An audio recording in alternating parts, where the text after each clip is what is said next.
Mohon. Amin. Amin. Ya, selamat malam semua. Senang bisa ketemu lagi minggu ini. Kita akan memulai ya sharing kita malam ini. Saya share satu screen. Udah bisa lihat ya, Bapak Ibu ya? Baik. Oke, ini tadi lagu yang kita nyanyi bareng-bareng. Oke. Nah, saya akan mengulang sedikit apa yang kita udah pelajari minggu lalu ya, supaya kita refresh sedikit, karena minggu ini kita akan masuk ke satu tahapan yang loncat sama sekali dari apa yang kita sudah pelajari di minggu-minggu sebelumnya. Nah, kita masuk ke Keluaran 15. Keluaran 15 ini dimulai dengan nyanyian Musa dan orang Israel yang juga dikenal sebagai The Song of Moses ya. Jadi nyanyian Musa dan orang Israel ini apa? Di sini yang kita pelajari minggu lalu bahwa ini adalah pujian Kristiani pertama ya. Sebelumnya cara orang Kristen, cara orang yang sudah dipanggil Tuhan itu memuji Tuhan, menyembah Tuhan adalah dengan cara potong kambing, ya, potong domba, membuat mezbah dan memuji dan mempersembahkan buat Tuhan. Itu terjadi dari kejadian, dari Adam, dari Kain dan Habel, terus Nuh, terus Abraham, terus Ishak, terus Yakub. Nah, baru sekali ini di Keluaran 15 ini pertama kali dicatat bahwa pujian Kristen itu dinaikkan dengan sorak-sorai dan menari dan diperkenankan oleh Tuhan. Baru sekali ini dicatat. Nah, di dalam karya penulisan Musa terhadap lagu ini yang terjadi secara spontan, Musa dan orang Israel bisa nyanyi bareng gitu tanpa latihan gitu ya. Kita nggak tahu betapa ramainya itu, betapa riuhnya itu, tapi mari kita bayangkan bahwa itu adalah benar-benar suatu pujian yang datang dari roh, datang dari hati yang sungguh-sungguh bersorak, melihat orang Mesir itu dihancurkan, melihat musuh yang mengejar mereka sudah sedemikian dekat itu tiba-tiba dilenyapkan. Jadi itu adalah pujian kegembiraan. Syukur untuk karya Tuhan yang menebus dan membebaskan mereka dari perbudakan. Itu juga satu pujian lega gitu ya. Ngelihat musuh yang udah semakin dekat itu, mereka berada di laut yang sama, tetapi orang Israel masih berjalan di laut yang kering. Orang Mesir di belakang dihancurkan sama Tuhan. Nah, jadi ini adalah setelah sikap tegas Tuhan terhadap musuh, Tuhan tegas sekali terhadap musuh, dihancurkan total. Nah, sekarang adalah giliran orang Israel mengambil sikap tegas terhadap masa lalunya. Dia harusnya melihat begitu orang Israel, orang Mesir itu dihancurkan, mestinya sebagai orang Israel mereka amin gitu ya, terpisah total dengan musuh kuasa-kuasa yang mengikat. Komitmennya tuh harus kayak bakar jembatan gitu. Nyebrang bakar jembatan, no way back. Makanya nyebrang laut, ketutup lautnya, nggak ada boat gitu ya, nggak ada kapal untuk kembali lagi ke Mesir. Ya, mengapa mereka lewat laut itu dan Tuhan tutup lautnya? Artinya bakar jembatan, tidak bisa kembali lagi. Ya, nah komitmen tegas ini juga harusnya itu masuk ke dalam masa depan. Jadi masa lalu udah dikubur, masa depan harusnya menaruh kepercayaan kepada Tuhan, Tuhan besar ya, Yahweh, Allah orang Israel sepenuhnya. Secara sadar, sudah sadar nih bahwa aku adalah umat dan Tuhan adalah Tuhan Allahku, secara sadar mengimplementasikan nilai-nilai gaya hidup yang baru sebagai umat Tuhan. Harusnya begitu. Nah, setelah mereka menetapkan komitmennya di dalam lagunya itu, mereka mengatakan engkau adalah kesatria perang dan seterusnya, engkau adalah Allahku, engkau adalah Allah leluhurku. Setelah mereka menetapkan komitmennya, maka orang Israel siap sekarang berjalan bersama Tuhan. Ya. Nah, sehingga penyeberangan Laut Teberau itu seperti seolah-olah kayak pembaptisan raksasa gitu ya. Jadi penyeberangan Laut Teberau itu adalah satu peristiwa penting dalam sejarah bangsa Israel, itu sama seperti peristiwa pembaptisan dalam sejarah iman kita. Kalau kita orang percaya, terus kita mau dibaptis, artinya kita komit gitu loh, tenggelamin masa lalunya, kubur, dan bangun kembali menjadi orang yang baru gitu ya.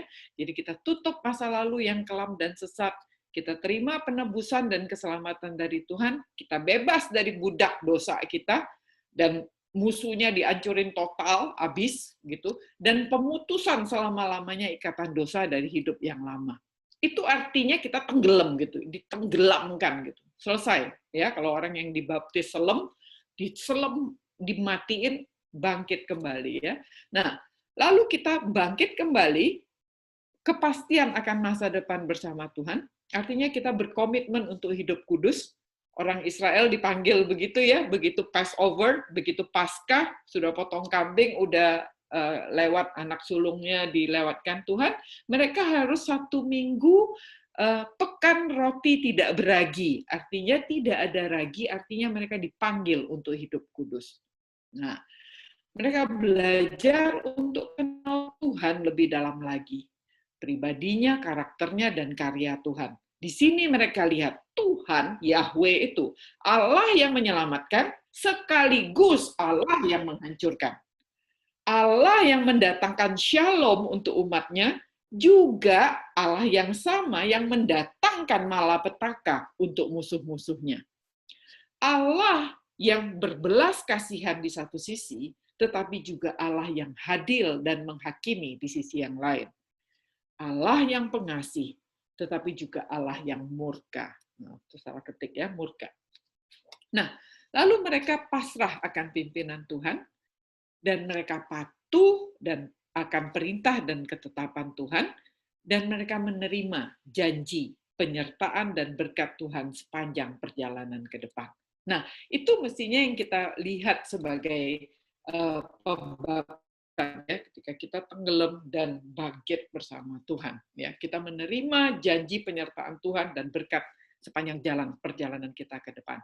Nah, terus kita udah lihat di Keluaran 6 ayat 2, Tuhan menyingkapkan dirinya itu langsung melalui firman-Nya. Dia katakan kepada Musa, Elohim itu ya, Allah yang creator itu, Allah pencipta ya, mengatakan kepada Musa, akulah Yahweh, Yehova, Allah penyelamat, Tuhan. Aku mengangkat kamu menjadi umatku, aku menjadi Allahmu. Nah, di sini status jelas. Tuhan udah bilang, kamu umat, aku Allah. Ya, jelas statusnya. Jadi dia menyingkapkan, aku Allah, engkau umatku, di dalam firman-Nya. Nah, yang kedua adalah Allah menyingkapkan dirinya melalui karyanya. Ya, ketika kita lemah, Tuhan adalah kekuatanku.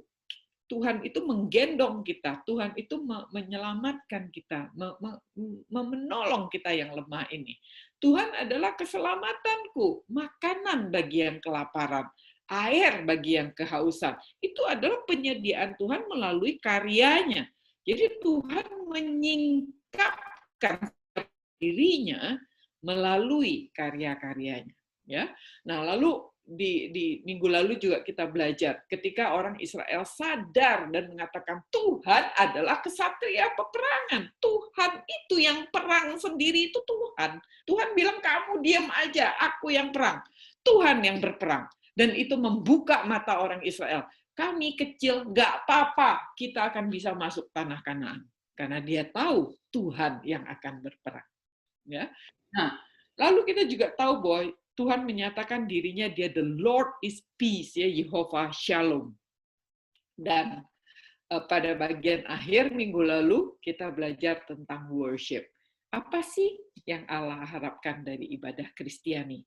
Nah, kita tahu ya, pujian dan syukur dinaikkan oleh Miriam dan para perempuan di akhir pasal di bagian ayat di perikop nyanyian nyanyian Moses ini ya. Keluaran 15:21, menyanyilah Miriam memimpin para wanita itu, bernyanyilah bagi Tuhan sebab ia telah menang dengan gemilang, kuda dan penunggangnya dilemparnya ke laut. Nah, terus kita belajar tentang ibadah yang berpusat kepada Allah. Ada 3 prinsip, dari, oleh, dan untuk Allah Tritunggal. Lalu kita belajar prinsip penyingkapan Tuhan, ibadah selalu dimulai dari Tuhan yang menyingkapkan dirinya. kemudian diresponi oleh umat. Ya, selalu Tuhan yang mulai, selalu ada panggilan beribadah, baru umat meresponi. Ya, dan tujuan ibadah harusnya terjadi transformasi. Ya, bahwa yang terjadi dalam panggilan Tuhan Yesus adalah terjadi transformasi. Tadinya penjala ikan, sekarang menjadi penjala manusia. Kalau tidak terjadi transformasi, itu namanya bukan ibadah. Itu namanya mungkin menggugurkan kewajiban, bukan ibadah ya. Kita beribadah harusnya terjadi transformasi di dalam hidup kita. Nah, sehingga itu yang kita pelajari minggu lalu, haleluya ya, kita sudah ditebus dan kita sudah diselamatkan. Nah, sehingga itu mengakhiri bagian pertama dari Keluaran. Jadi Keluaran ini kalau kita bagi dua, ada dua bagian nih. Nah, kemarin minggu lalu kita sudah mengakhiri bagian pertama. Puji Tuhan, kita udah jalan Keluaran 1 ayat 1 sampai pasal 15 ayat 21. Itu adalah perjalanan iman bangsa Israel, penebusan dan pelepasan dari perbudakan. Jadi itu bagian pertama. Tuhan menebus Israel pada malam Paskah, Israel jadi milik Tuhan. Tuhan melepaskan Israel umatnya dari perbudakan. Tahap pertama, 10 tulah dipatahkan cengkraman Firaun atas Israel. Tahap kedua, Israel dipanggil keluar meninggalkan Mesir. Tahap ketiga, Tuhan hancurin tentara Mesir selamanya di Laut Merah. Ya, nah catatan. Nah dalam perjalanan iman Kristen kita, penebusan dan pembebasan ini bisa terjadi pada saat yang bersamaan. Jadi bukan yang mana duluan nih, enggak sih. Terjadi penebusan dan pembebasan itu terjadi bersamaan. Ya, nah inisiatif dan karya penebusan dan pelepasan ini seharusnya diresponi dengan. Jadi pada bagian pertama ini kita cuma bicara tentang penebusan dan pelepasan. Nah, inisiatifnya datang dari Tuhan, ya, dari Allah Yahweh ini. Dan harusnya inisiatif ini diresponi sama umat ibadah, ingat ya, penyingkapan Tuhan, peresponan kita untuk komitmen hidup kudus. Roti tidak beragi 1 minggu, ya, artinya kita komit untuk mau hidup suci. Yang kedua, melepaskan hak, ya, dan menerima pimpinan Tuhan. Kita mengakui Dia Allah, aku umat. Artinya kita melepaskan hak menjadi Allah bagi diri sendiri. Kita mengakui Allah, engkau Allah, aku umat. Kan gitu. Jadi kita lepasin hak, ya, untuk menerima pimpinan Tuhan. Mengakui engkaulah Allahku, aku umatmu. Kita menundukkan diri kita di dalam pimpinan Tuhan. Nah, yang ketiga adalah karena kita udah tundukin diri kita, artinya kita belajar untuk mematuhi semua ketetapan dan peraturannya, kita menjalankan perintah dan kehendaknya, dan belajar setia berjalan bersama Tuhan. Tiap kali jalan, ketemu lagi sifat baru. Ketemu lagi cara Tuhan yang baru. Dan makin kita sering lama jalan sama Tuhan, relasinya, pengenalannya akan Tuhan semakin dalam. Makanya harus jalan bareng-bareng, ngobrol-ngobrol gitu ya, supaya tambah dalam relasi dan pengenalan Tuhan. Nah, ini kita belajar bagian pertama. Nah, hari ini kita masuk nih sebuah satu milestone yang gede kepada bagian yang kedua.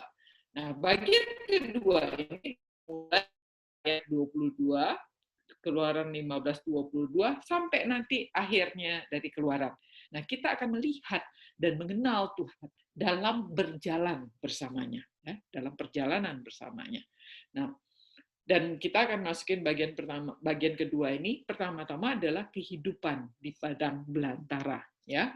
Jadi di sini pertama kali mulai masuk padang belantara setelah kelar Laut Teberau. Bayangkan ya, orang Israel 2,5 juta berada di pinggir pantai, begitu kan? Nah, konteksnya begitu. Baru kita masuk ke ayat 22. Ya. Nah, ayat 22 itu mengatakan begini, kemudian Musa memimpin orang Israel berangkat dari Laut Teberau, lalu mereka berjalan memasuki padang gurun Syur. 3 hari lamanya mereka berjalan di padang gurun itu dan tidak mendapat air. Ya, nah, jadi coba kita lihat peta ya. Dia dari Goshen ke Sukot, Sukot ke Etam, ya. Dari Etam dia ke Pihahirot ini, Pihahirot, lalu nyebrang sampai di Pihahirot, nyebrang sampai ujung laut gitu ya, udah sampai di seberang. Nah, sekarang ini jalan dari Pihahirot menuju ke Marah, ya, gitu ya. Jadi kemudian Musa memimpin, dia udah nyampe di seberang laut, mereka masuk ke padang gurun Shur ini, Desert of Shur, ya, masuk ke sini.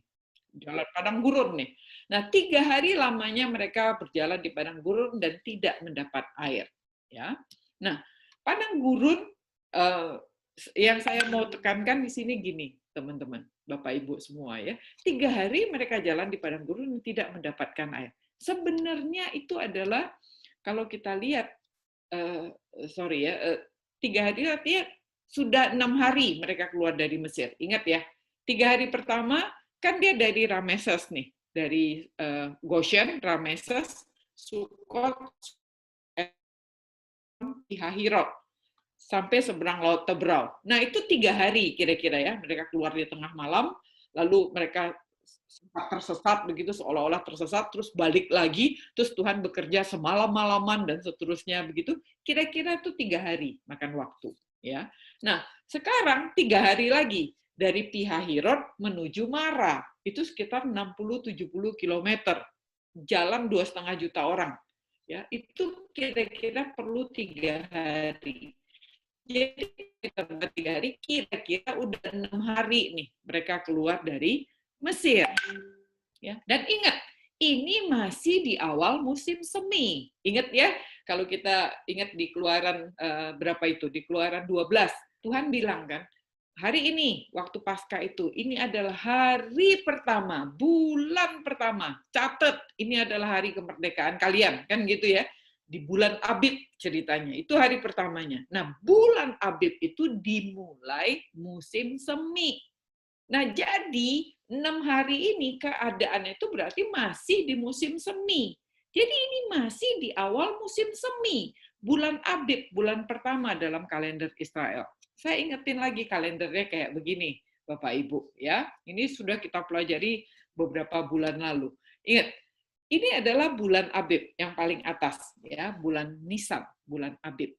Nah, itu tuh di pertengahan Maret atau di pertengahan Maret sampai awal April, kira-kira begitu ya. Ini adalah musimnya orang menanam barley, menanam gandum. Dan kalau kita lihat suhunya nggak panas-panas gitu loh. Suhunya tuh baru 10 derajat sampai paling panas 24. Dan itu musim hujan. Nah, itu yang kita mesti sadar, ini musim semi ini. Kok air nggak ada? Nah, itu adalah sebuah keanehan. Ya.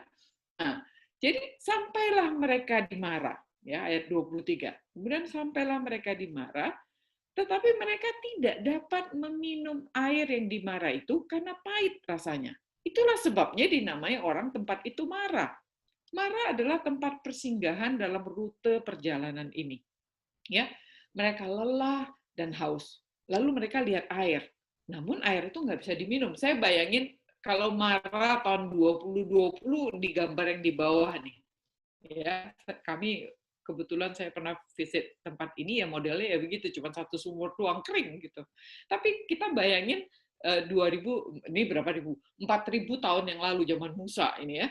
6.000 tahun yang lalu, dan mungkin di situ bentuknya itu ada mata air gitu yang mungkin di gambar yang di atas saya mencoba membayangkan gitu ya, dan harusnya itu ada airnya gitu. Nah, Mara adalah tempat persinggahan dalam rute perjalanan mereka, orang Israel lelah dan haus.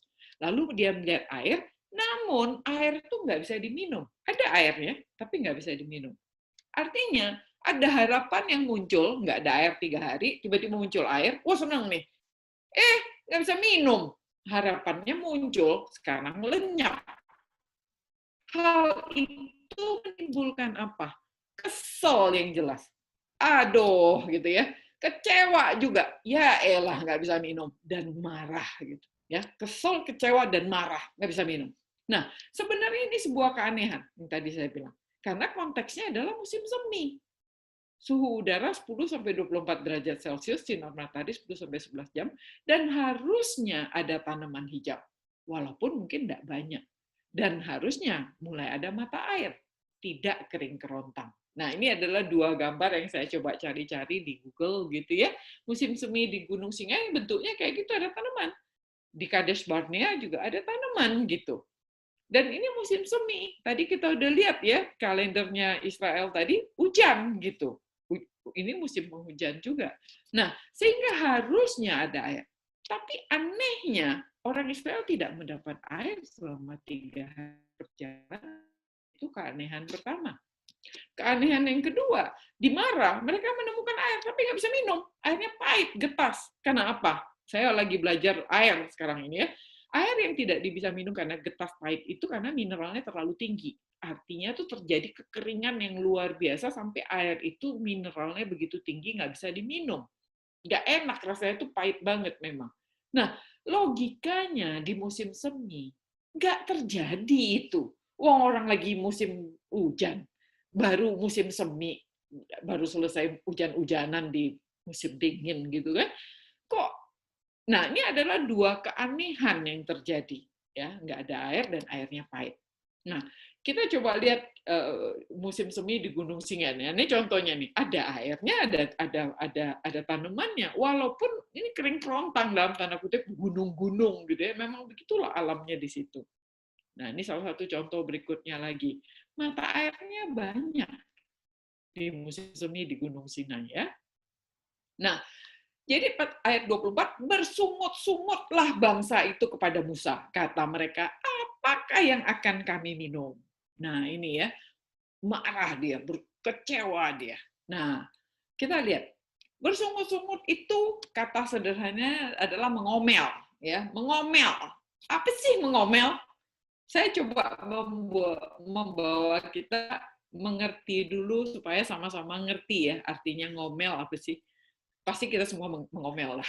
Saya pengomel ya. Nomor satu adalah mengeluh ya. Mengomel itu artinya mengeluh dan kita tuh mengumbar kemarahan dan kejengkelan, menunjukkannya gitu loh.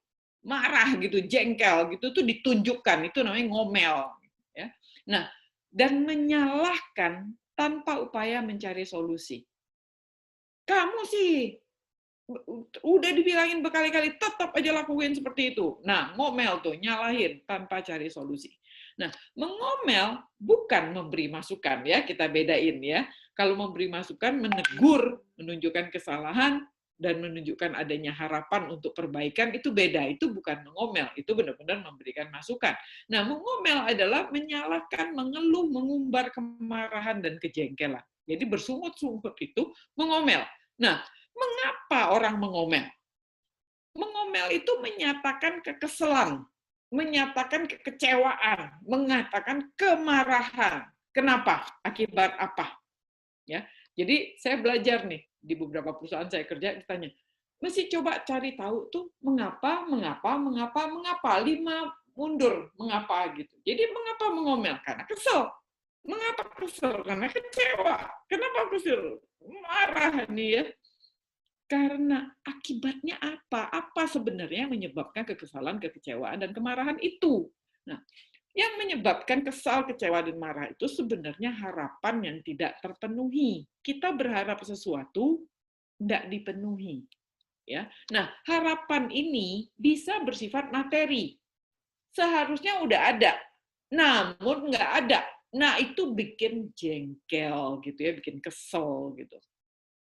Atau harapannya itu berupa kegiatan. Harusnya sudah dilakukan, harusnya sudah diambilin, harusnya sudah dianterin, tapi tidak dilakukan.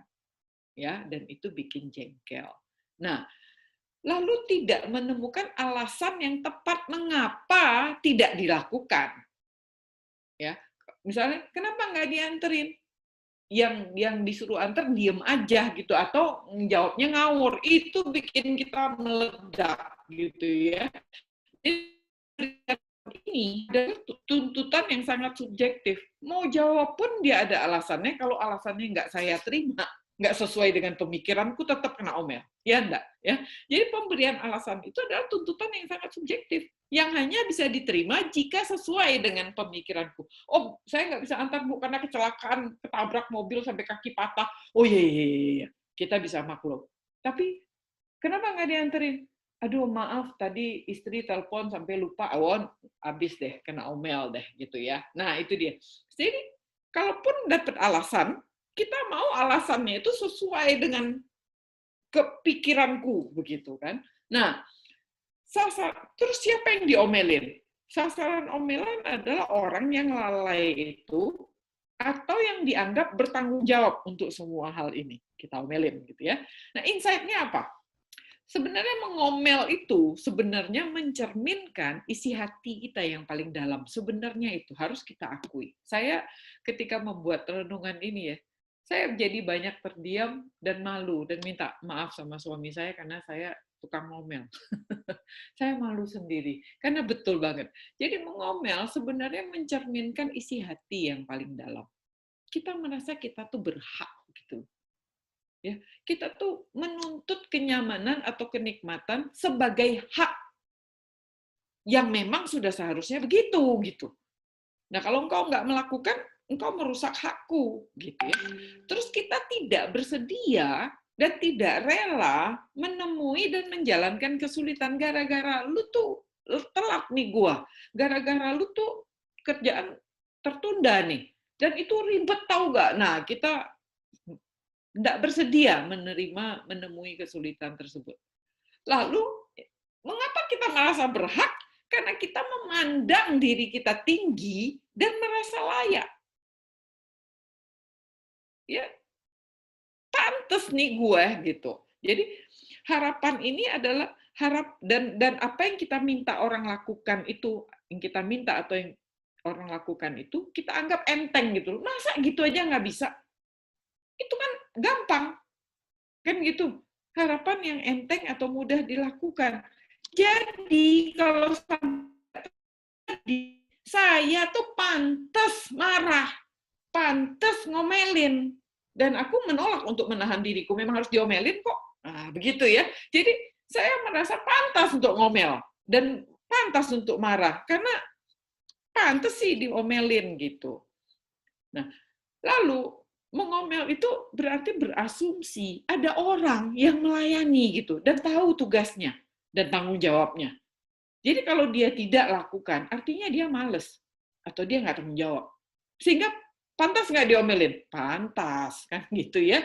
Nah, kita pantas diomelin, mengomel. Nah, yang ketiga adalah sebenarnya kalau kita ngomel gitu ya, kita harus malu untuk mengakui, iya ya, kita tuh maunya tuh menuntut dan nggak bersyukur. Selalu berfokus pada apa yang tidak ada gitu. Dan yang belum dikerjain. Kita lupa nih, semua jasa kebaikan yang sudah dilakukan, pekerjaan-pekerjaan yang sudah dilakukan itu lupa semua. Kita melupakan apa yang sudah ada. Karyanya, pencapaiannya di masa lalu kita lupakan semua. Pokoknya ini nggak dikerjain. Dah, habis deh. Itu yang diomelin. Jadi mengomel itu sebenarnya mencerminkan isi hati yang paling dalam, merasa berhak, merasa layak gitu, tinggi banget memandang diri dan selalu menuntut dan tidak bersyukur. Itu membuat kita mengomel. Ya, pada pasangan, kepada anak, kepada karyawan, kepada siapa aja kita ngomel. Nah, sebenarnya mengomel itu adalah jerat diri, saya bilang ya. Ingat ya, kita ini kan orang Israel yang baru keluar dari Mesir nih. Kita ini berusaha melepaskan diri dari jerat kan. Tapi kita mengomel itu artinya kita membuat jerat pada diri kita sendiri. Ya. Kenapa dibilang jerat diri? Mulai dari hal-hal kecil yang menjadi omelan, lalu berkembang menjadi penghakiman, labeling ya, anak nggak nurut, mulai diomelin. Nggak masih nggak nurut, kamu itu ya, nah di label anaknya, dihakimin, di labeling ya, dasar bandel gitu. Lalu kemudian berkembang mencari bahan-bahan dan alasan-alasan untuk mengomelin lebih lanjut. Itu dosa yang bermultiplikasi gitu, menjadi jerat gitu ya. Mengomel kecil menjadi label, berkembang menjadi alasan berikutnya untuk mengomel. Nah, Mengomel itu satu, jerat diri. Yang kedua, menjadi racun untuk nularin ke semua orang.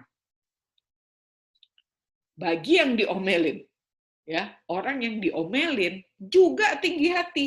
Kita ini semua manusia udah jatuh di dalam dosa. Jadi jangan anggap kita tinggi hati yang ngomel. Yang diomelin nggak tinggi hati. Yang diomelin rendah hati, terima-terima aja gitu. Enggak. Yang diomelin pun juga tinggi hati. Ya, tapi nggak ngaku aja. Nah, bisa jadi dia menjadi sedih, hancur dan luka.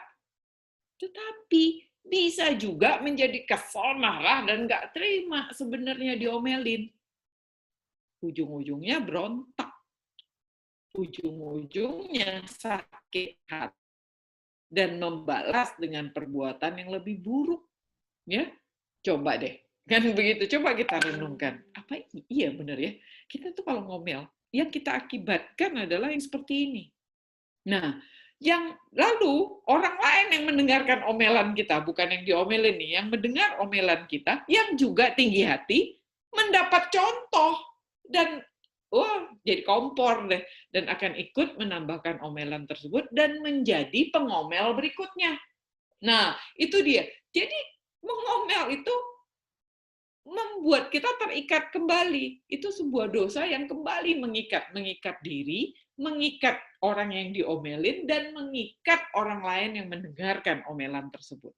Nah, lalu bersungut-sungutlah bangsa itu kepada Musa, kan? Mengomel bangsa itu kepada Musa, apa yang akan kami minum? Nah, coba perhatikan Bapak Ibu. Di sini pertama kali kata bersungut-sungut itu dicatat dalam Alkitab. Sebelumnya nggak ada tuh, kalau kita udah pelajarin ya, teman-teman dari Atria yang udah belajar dari Kejadian sampai sekarang, belum pernah dicatat bersungut-sungut. Baru kali ini dicatat bersungut-sungut. Ini kata bersungut-sungut pertama dicatat dalam Alkitab, ya, di ayat 15 ayat 24 ini. Nah, dan kata bersungut-sungut ini terjadi di perhentian pertama dalam perjalanan pertama setelah pembaptisan Laut Teberau. Coba bayangkan. Ya, barusan dibaptis nih ceritanya. Mulai berangkat, mendarat di perhentian pertama di Mara, ya kan? Baru berhenti pertama, baru perjalanan pertama muncul bersungut-sungut. Ya, perihalnya nggak ada air minum. Mereka kesal, kecewa, dan marah. Mengapa? Mereka lelah dan kehausan. Di Mesir, nah balik lagi nih ceritanya, rindu Mesirnya keluar langsung kan. Di Mesir, air sungai Nil melimpah.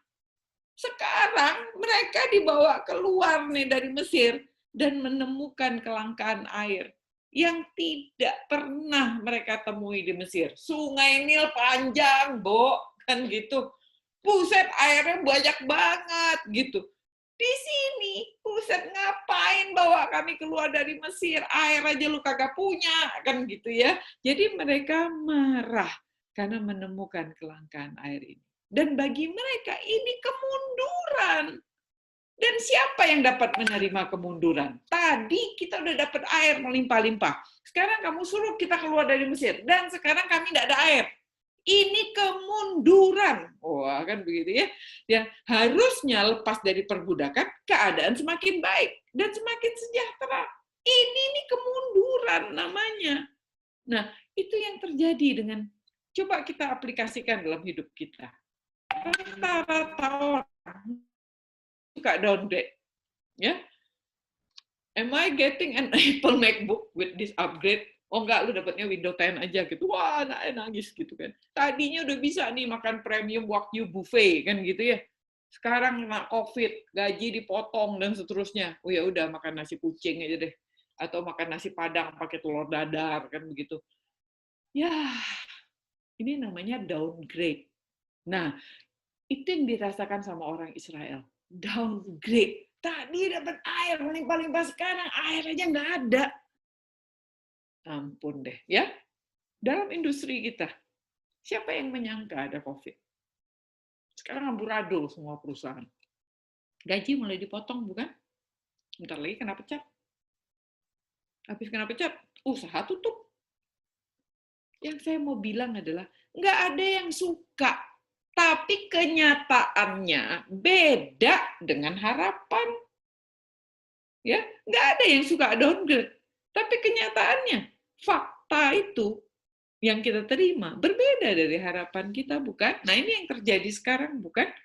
Sama ya kondisinya ya, downgrade. Nah, jadi bersungut-sungut mereka. Dan siapa yang mereka omelin?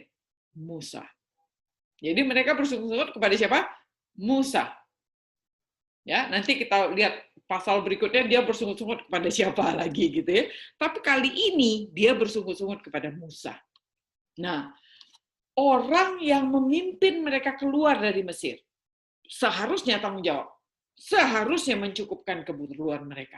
Wah, kan? Musa dituding. Mereka sebenarnya sadar pemimpinnya adalah Tuhan. Tapi berani sama Tuhan? Nggak berani. Mereka belum berani berhadapan sama Tuhan yang maha besar itu, begitu ya. Jadi mereka mendapatkan Musa, hamba Tuhan itu sebagai sasaran omelan.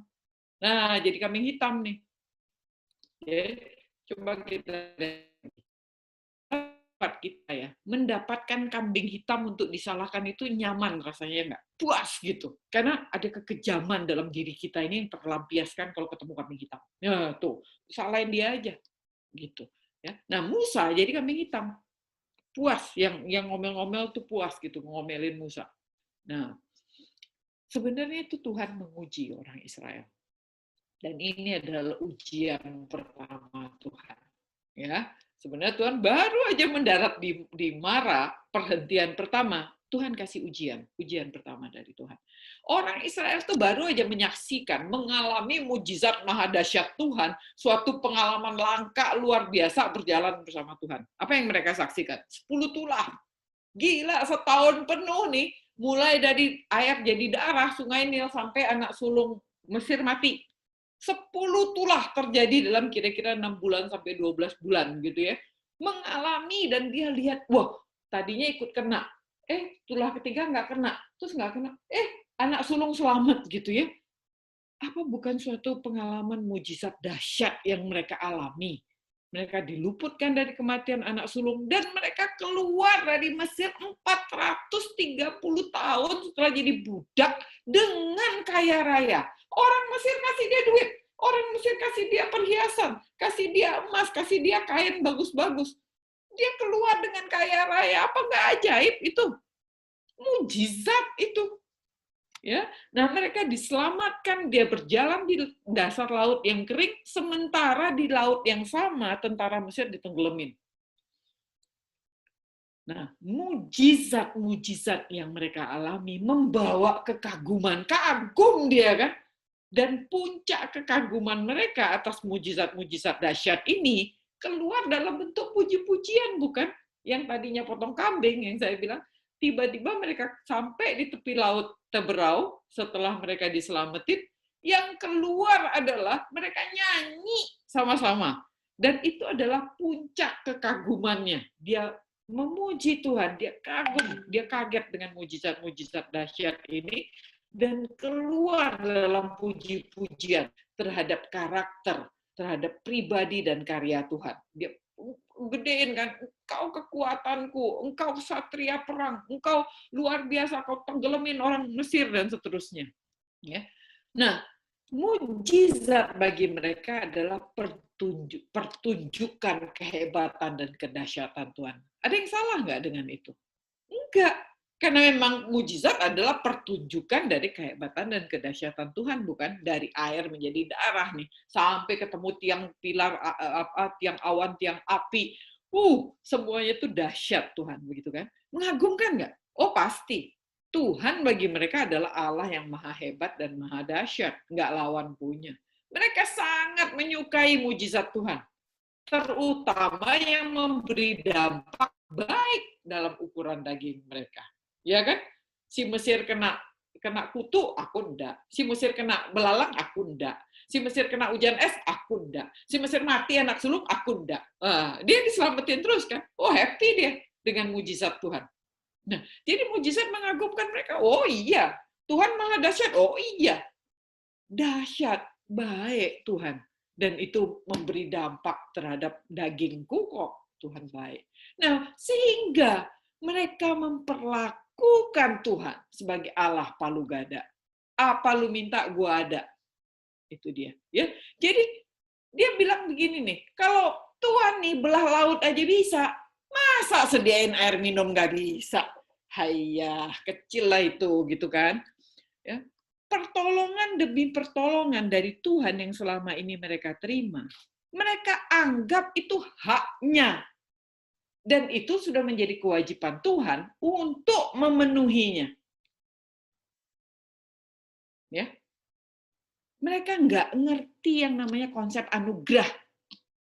Anugerah itu adalah ditebus, diselamatkan, ada yang bayar. Siapa bilang nggak ada yang bayar? Ada yang bayar. Ya. Jadi ketika Tuhan menebus dan menyelamatkan mereka, ada hal-hal yang sangat berharga itu dibayar dengan pengorbanan dan kehormatan Allah sendiri. Tapi mereka anggap itu anugerah, pemberian gratisan. Nah, gitu ya. Gratis. Sama seperti kita, saudara-saudara. Ketika kita udah menerima penebusan Kristus dan masih berkanjang dalam dosa, artinya apa? Kita anggap keselamatan itu gratis. Nggak ada yang bayar, gratisan, cuma-cuma. Anugerah keselamatan memang gratis, memang nggak ada yang, memang cuma-cuma. Tapi siapa bilang itu nggak ada yang bayar? Itu ada yang bayar. Dengan kematian Kristus kita baru bisa diselamatkan. Tanpa itu, kitanya terima cuma-cuma. Anak Allah masih mati di kayu salib untuk tebus kita. Mereka nggak ngerti konsep anugerah. Mereka anggap ini gratisan, gampang. Oh Tuhan maha kuat, maha dahsyat, lakukan aja kan gitu. Masa bikin air minum nggak bisa? Mereka memperlakukan Tuhan sebagai Allah palu gada. Apa gue minta lu ada, yang berkewajiban menyediakan semua keperluan mereka. Nah, jadi menyaksikan, mengalami. Jadi dia nggak hanya menyaksikan loh ya, dia mengalami juga. Jadi menyaksikan dan mengalami mujizat Tuhan hanya membuat mereka kagum dan memuji-muji Tuhan, tetapi berhenti sampai di situ. Menyaksikan dan mengalami mujizat Tuhan sama sekali tidak berfungsi apa-apa untuk pertumbuhan kedewasaan iman mereka. Mereka tetap kanak-kanak. Tidak menuntun mereka untuk rendah hati dan rindu untuk kenal Tuhan lebih dalam. Tidak membuka hati mereka untuk percaya bahwa Tuhan akan mencukupkan. Tidak membuat mereka percaya dan memasrahkan masa depan di bawah pimpinan Allah. Menyaksikan dan mengalami mujizat tidak menjamin apapun. Tidak menjamin orang itu berubah hatinya. Berubah kelakuannya, enggak. Banyak orang Kristen sekarang menantikan mujizat, demen pergi kebaktian-kebaktian yang penuh dengan mujizat. Tetapi di sini kita belajar, Keluaran 15 ini mencatat, menyaksikan dan mengalami mujizat tidak menjamin perubahan hati dan kelakuan orang. Dia sibuk dengan mujizat, kagum doang, tapi berhenti sampai di situ. Ya, kekaguman mereka akan mujizat yang menguntungkan mereka. Mereka tuh kagum dengan mujizatnya yang menguntungin mereka. Mereka nggak kagum sama pribadi, karakter, dan karya Tuhan. Dia nggak kagum sama Tuhan yang bikin, dia kagum sama mujizatnya. Dan dia ingin mujizatnya itu untuknya. Datang ke kebaktian tuh supaya dapat mujizat, kesembuhan. Dia rindu sembuhnya. Dia nggak rindu ketemu Tuhannya, penyembuh itu nggak rindu. Nggak mau tahu itu, pokoknya aku sembuh. Gitu. Mereka kagum dengan mujizatnya yang menguntungkan mereka. Bukan kepada pribadi dan karakter dan karya Tuhan itu sendiri.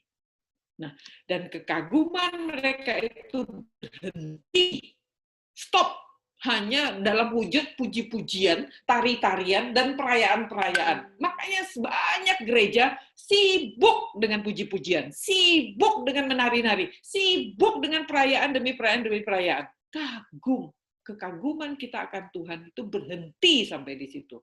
Banyak pengemis di depan gereja bodoh amat.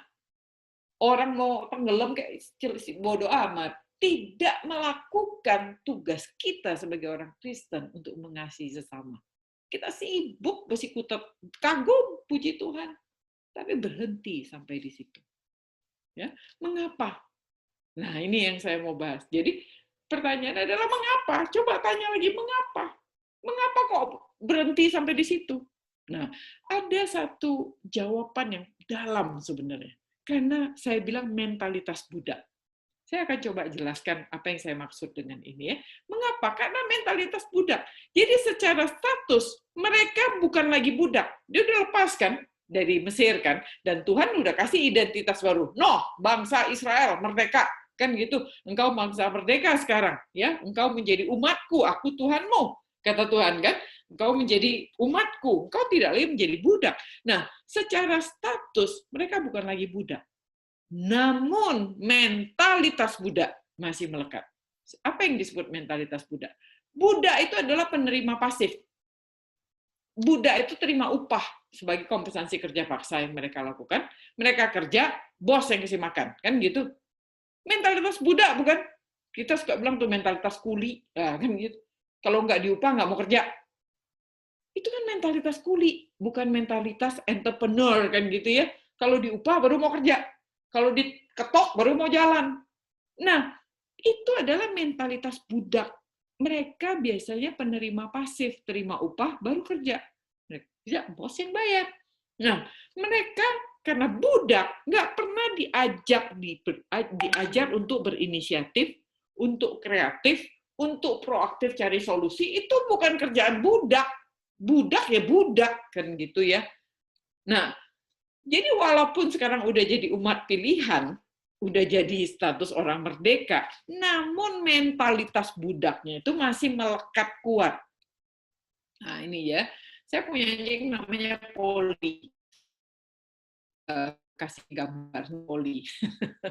Tapi Polly adalah anjing yang di-abuse ya dulunya. Jadi kami menemukannya di jalan dan ada salah satu jemaat gereja yang membawanya ke gereja dan anjing ini abis-abisan gitu ya, dicabutin giginya, ditempelengin, ditendang sehingga anjingnya itu bengkak, matanya merah, giginya hilang semua, nggak ada gigi sama sekali. Jadi anjing ini pastinya udah dijahatin. Nah, saya nggak tega, saya cari kartunnya aja. Kira-kira begitu ya, anjingnya dijemur, diinjak-injak, ditendangin, dicemplungin ke air, dipukulin, dan seterusnya. Jadi, ini adalah Polly dan majikannya yang jahat dan kejam. Nah, sekarang anjing ini dibuang, terus kami ambil ya dari gereja, kami bawa pulang, kami sayang-sayang, sebagai bahkan seperti anak kami, karena kami nggak punya anak. Kami sayang-sayang sebagai anjing kesayangan. Tetapi apa kelakuannya? Polly, ini persis sama seperti dulu saya pernah kerja di sebuah perusahaan ya, saya nggak usah sebutin namanya, tapi perusahaan ini senengnya itu punya dua statement, manajemen by fear, sama persis kayak majikannya si Poli ini, nggak mau nurut dikemplangin, kalau bandel dikit cemplungin ke air misalnya begitu, sama. Ini adalah manajemen by fear.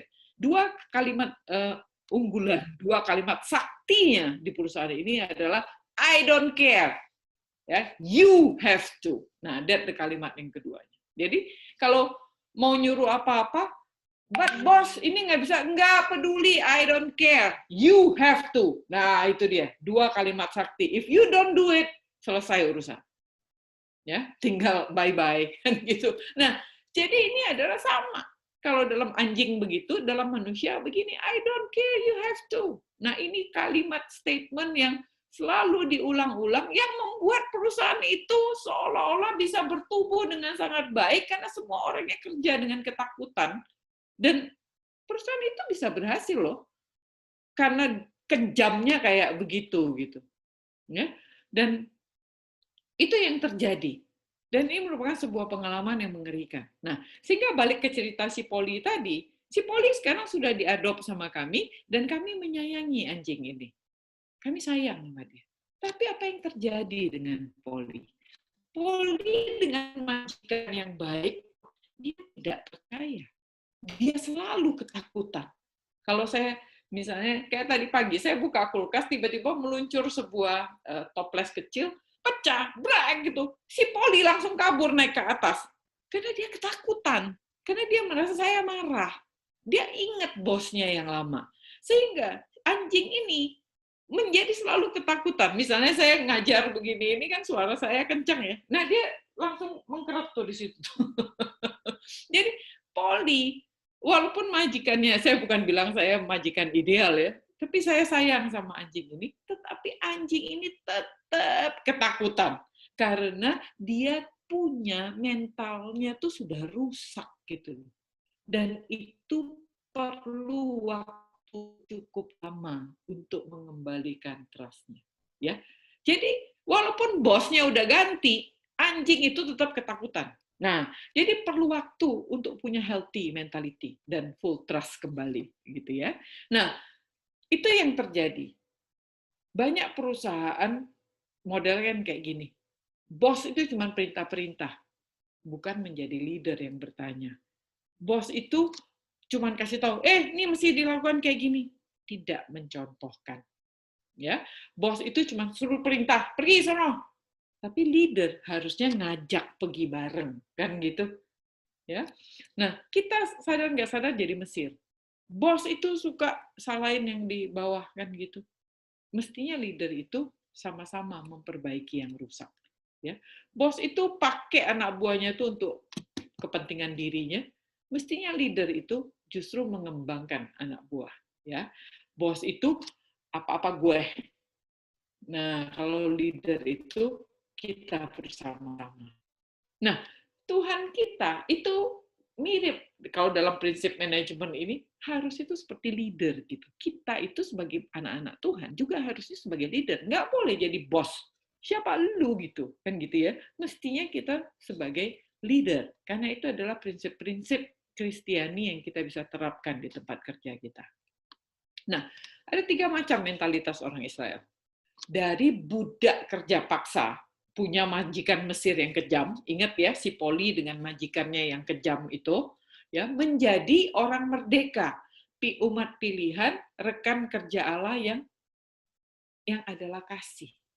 Ya, dia punya bos baru nih, yang Allah adalah kasih. Ya.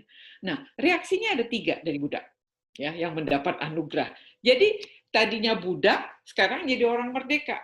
Nah, budak yang menjadi orang merdeka ini, yang mendapatkan anugerah menjadi umat, itu ada 3 reaksi nih. Yang pertama adalah orang yang rendah diri. Budak ini rendah diri. Begitu dia diangkat jadi orang merdeka, jadi rekan kerja Allah, dia rendah diri. Dia merasa gak layak. Aduh, aku gak layak. Aduh, aku berdosa. Bertambah minder, tertekan, dan menarik diri. Ada orang yang begitu, bukan? Sudah ditebus, tapi tetap merasa nggak layak, tetap nggak mau, suruh pelayanan nggak mau, ini nggak mau, itu nggak mau, nggak layak, aku minder, tertekan, dan nggak mau. Nah, ada orang yang ngelunjak. Waduh, gua sekarang kan udah rekan kerja dong, naik pangkat. Ya, naik pangkat, kenyamanan, kemudahan menjadi hak anak Tuhan harus diberkati. Anak Tuhan nggak bisa naik mobil kijang, harus BMW dong. Dia menuntut kesejahteraan lebih, berani mengkritik, bahkan menghujat. Pabrik udah 2, nggak bisa. Anak Tuhan pabrik 3, habis punya 3, minta 4, 4 minta 5, pembantu kali Tuhan. Ya, ngelonjak. Mental budak. Ya, dan budak yang ketiga, tahu diri. Bersyukur, dia tetap melayani karena dia tahu dia adalah tetap hamba dari Tuhan yang baik. Dia bertambah rajin dan dia berani mengeluarkan semua talentanya karena dia tahu Tuhannya baik. Tuhannya baik memberikan dia ruang untuk kreativitas sehingga dia jumpalitan mengeluarkan semua kreativitasnya dan dia menjadi itu ya contoh di kisah Matius adalah di Matius 25 ini adalah hamba yang punya 5 mina. Dia jumpalitan bisa dapat 10. Nah, kan gitu. Ini hamba yang tahu diri. Dia tahu dirinya, tapi dia mengeluarkan semua talentanya dengan tidak malu-malu dan tidak takut-takut karena dia tahu tuannya baik. Ya. Nah, itu. Jadi yang harus kita sadari adalah kita tetap harus sadar Status kita tetap hamba, ya, tetap hamba. Mentalitasnya yang nggak boleh jadi hamba, statusnya tetap hamba. Namun status kepemilikan kita, majikannya yang berubah, gitu loh, ya. Status kita tetap hamba, tetapi kepemilikan majikan kita yang berubah. Tadinya Firaun, Mesir yang jahat dan kejam, ya, yang menerima kita tuh kayak aset untuk dipekerjakan. Kita ini cuma nomor sekian, kan begitu, nggak dianggap jadi manusia. Kita diperlakukan sebagai budak yang bodoh, malas, dan tidak berguna. Kita disiksa, dipecut, dipaksa, diperlakukan semena-mena. Nah, sekarang dari status bos yang kejam ini, sekarang kita punya Tuhan, Allah yang baik. Nah, yang memilih kita, ditebus kita jadi umatnya, diangkat jadi umatnya, nggak jadi budak lagi. Kita diperlakukan sebagai rekan kerja, sebagai bendahara, kata Tuhan. Nih, kepercayaan kelola seluruh harta tuannya. Nggak jadi budak. Kita disayang, kita dihargai, kita diberi kepercayaan. Bahkan diadopsi sebagai anak. Punya mandat kita, punya otoritas Bapa kita. Itu dia. Jadi kita mesti sadar, kita ini umat yang dipilih. Itu Allah. Ya, tadinya punya bos jahat banget. Kita ini cuma jadi aset. Sekarang ganti. Bosnya baik banget.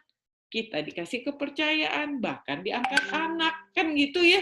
Jadi seorang hamba yang diangkat menjadi anak. Nah, kita nggak boleh menjadi orang yang di Matius 25 ini yang talentanya satu, yang simpen talentanya dikubur. Kenapa dia kubur? Karena, nih ayat itu mengatakan, Tuhan, aku tahu bahwa Tuhan adalah manusia yang kejam, yang menuai di tempat di mana Tuhan tidak menabur dan memungut di tempat di mana Tuhan tidak menanam. Karena aku takut dan pergi menyembunyikan talenta Tuhan itu dalam tanah dan terimalah kepunyaan Tuhan. Jadi dia berasumsi Tuannya adalah Tuhan yang jahat.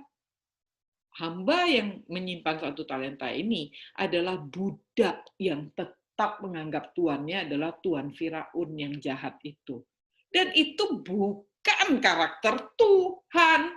Karakter Tuhan adalah kasih, penyayang, bukan si Firaun jahat itu. Nah, sehingga si hamba ini salah memikirkan tentang tuannya.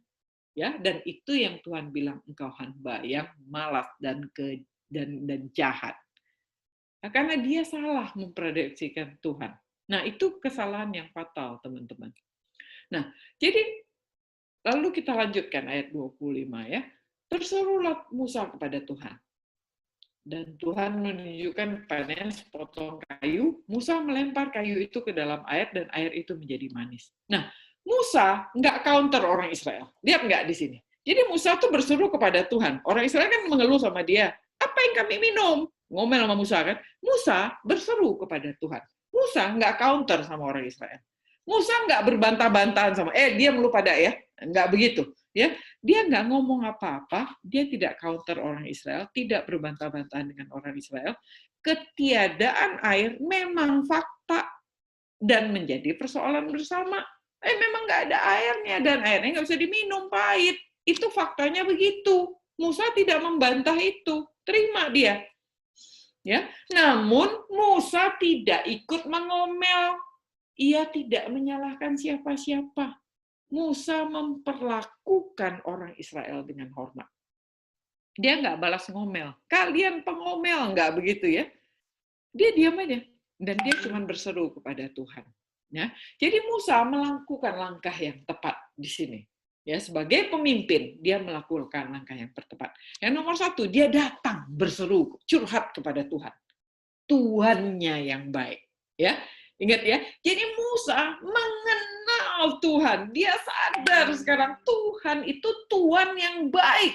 Jadi kalau Tuhan yang baik ada apa-apa, aku mestinya datang kepada Tuanku yang baik itu. Dia bukan Firaun yang jahat. Dia Tuhan yang baik. Jadi kenapa-kenapa Musa nomor satu datang. Dia berseru, curhat kepada Tuhan yang baik. Yang nomor dua, dia menyampaikan perkaranya kepada Tuhan. Dan mencari jawabannya pada Tuhan. Tuhan yang ia percaya. Tuhan yang baik itu tadi ya. Dan ia memperlakukan Tuhan sebagai Tuhan ya. Dia tidak memperlakukan Tuhan jadi pembantu, dia memperlakukan Tuhan sebagai Tuhan, Allah yang memimpin, Allah yang tahu, Allah yang bisa dipercaya, Allah yang baik dan mengasihi umatnya. Dia percaya, makanya dia curhat sama Tuhan karena dia tahu Tuhan pasti kasih solusi. Tuhan pasti ada jawaban. Tuhan pasti mengerti. Dia datang dengan apa-apa. Dia berseru pada Tuhan. Ya, nah itu dia. Jadi dia tahu Tuhan itu adalah Tuannya yang baik. Dan bagaimana Tuhan bereaksi? Tuhan menunjuk kayu, ya. Nah, coba perhatikan cara Tuhan menjawab Musa. Saya highlight di sini. Coba perhatikan pelan-pelan. Cara Tuhan menjawab Musa. Apakah Tuhan pakai ngomong-ngomong? Tuhan nggak bicara loh dalam hal ini. Berserulah Musa kepada Tuhan dan Tuhan menjawab Musa. Apa begitu? Alkitab tidak mencatat begitu. Alkitab mencatat Tuhan menunjukkan kepadanya sepotong kayu. Nggak ngomong Tuhan. Tuhan itu nggak bicara padanya langsung. Ya, jadi jawaban Tuhan nggak pakai ngomong nih. Tuhan tidak bicara kepadanya langsung, tapi Tuhan cuma nunjukin kepadanya sepotong kayu. Artinya apa? Tuhan itu memperlakukan Musa sebagai orang yang sudah kenal dia dengan baik. Sebagai rekan kerjanya, bukan sebagai bawahan yang diperintah-perintah. Jadi Tuhan sama kayak misalnya suami saya udah percaya saya, tanya saya, Angel bukunya ada di mana? Saya cukup mengerling begini aja, dia udah tahu itu ada di mana. Nggak usah ngomong saya. Karena kami sudah saling tahu, kan begitu. Sudah kenal dekat. Jadi cukup mengangguk, cukup melihat sesuatu, atau cukup mengedipkan mata, kita udah tahu tuh maksudnya apa. Kan gitu ya. Nah, jadi dalam hal ini, Tuhan nggak bicara. Tuhan tidak berbicara. Jadi cara Tuhan menjawab Musa itu, Tuhan cuma nunjukin sepotong kayu. Artinya Tuhan betul-betul memperlakukan Musa sebagai orang yang udah kenal sama dia. Ya, bukan karyawan yang diperintah-perintah. Dan Tuhan menggunakan sepotong kayu, saudara-saudara. Artinya sesuatu hal yang biasa, yang ditemukan di padang gurun, bukan hal yang istimewa. Bukan terbang dari langit turun apa, begitu-gitu. Enggak. Ya, bukan Tuhan bilang, keluarkan tongkatmu yang maha sakti itu. Enggak juga. Tuhan tuh cuma menunjukkan sepotong kayu, dan sepotong kayu itu cukup banyak di tempat seperti itu mungkin. Itu cuma suatu hal yang biasa yang ditemukan di padang gurun, bukan hal yang istimewa. Istimewanya adalah Musanya peka. Musa peka banget.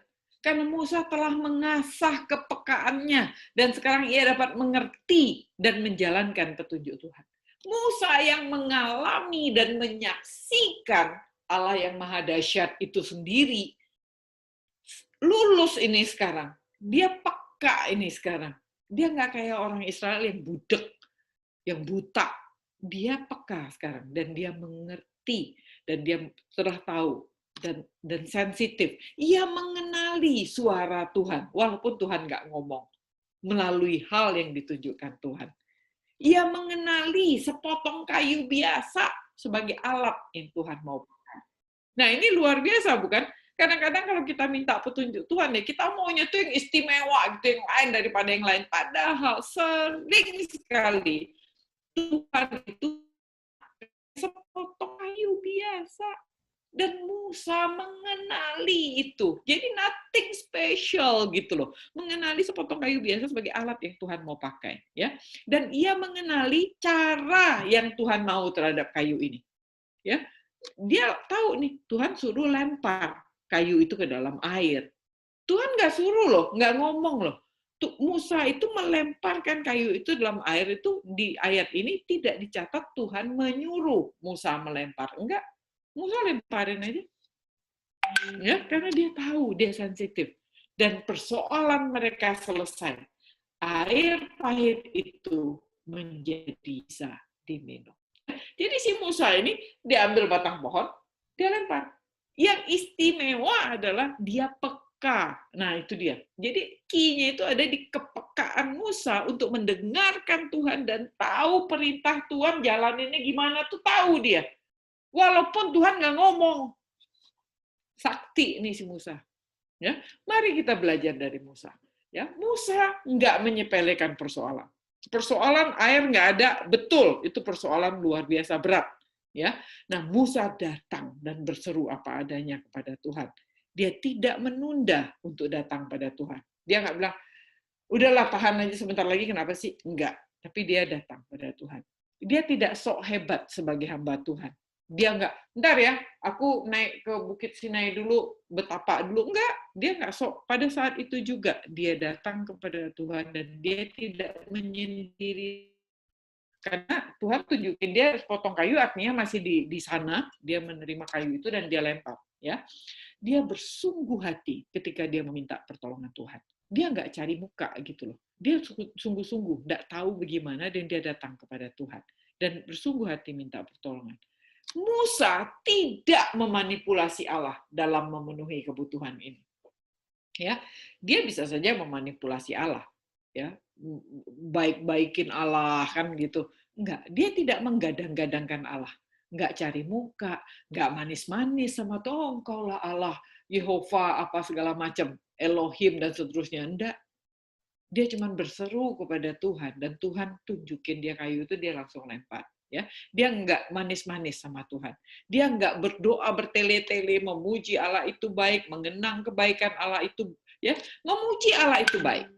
Mengenang kebaikan Allah itu juga baik. Tetapi Tuhan menghargai orang yang datang dengan beban, dengan tulus dan ketulusan dan bergantung penuh padanya.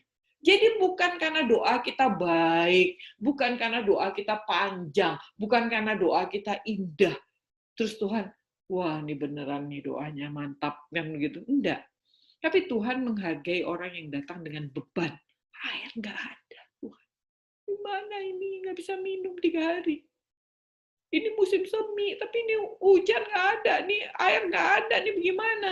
Ya, orang yang datang dengan beban, yang nggak tahu dan tulus. Ini orang Israel nggak bisa minum 2,5 juta, kasihan Tuhan. Dan dia menggantungkan harapannya sama Tuhan. Ya, jadi dia tidak memanipulasi Tuhan. Dan dia peka dan mengerti setiap perkara yang diizinkan Tuhan terjadi punya tujuan yang beda-beda untuk pertumbuhan iman umatnya. Jadi dia sadar nih, ini keanehan demi keanehan. Masa 3 hari jalan nggak ada air, musim semi, masa air jadi pahit? Dia peka, ini mesti Tuhan izinkan nih. Pasti Tuhan punya maksud nih, mau ngajarin orang Israel. Makanya dia peka, dia langsung tahu apa yang harus dilakukan. Nah, itu dia ya. Jadi dia sadar, Tuhan izinkan ini kesulitan, pasti Tuhan punya maksud. Dan itu mau menumbuhkan iman dari umatnya. Nah, jadi Tuhan itu adalah jawaban. Setiap kali kita kesulitan, kita cari Tuhan. Tuhan adalah jawaban. Pertanyaan, dan Tuhan akan selalu menjadi jawaban. Betul enggak? Ya, Tuhan adalah jawaban kita sebagai orang Kristen. Dan Tuhan selalu adalah jawaban. Pertanyaannya, apa pertanyaannya? Apakah kita tahu? Nah, pertanyaannya apa? Yang jawabannya Tuhan gitu loh. Pertanyaannya apa? Contoh, kemana seharusnya kita pergi saat menemui persoalan?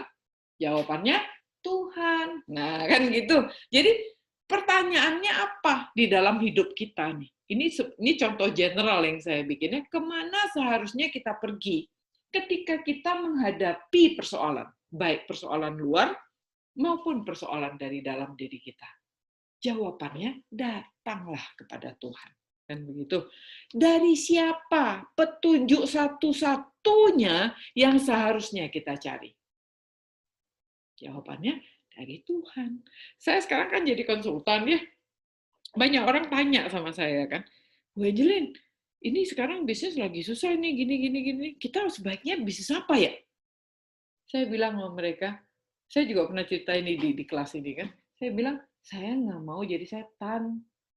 Ya, yang menggoda Hawa dan bilang, Hawa, makan buah itu, maka matamu akan terbuka dan engkau akan menjadi seperti Allah. Engkau akan menjadi lebih baik. Saya nggak bisa bilang sama mereka, jalanin bisnis ini, karena ini lagi naik daun, ini lagi bagus, begini-begini. Yang harusnya saya lakukan adalah datang kepada Tuhan.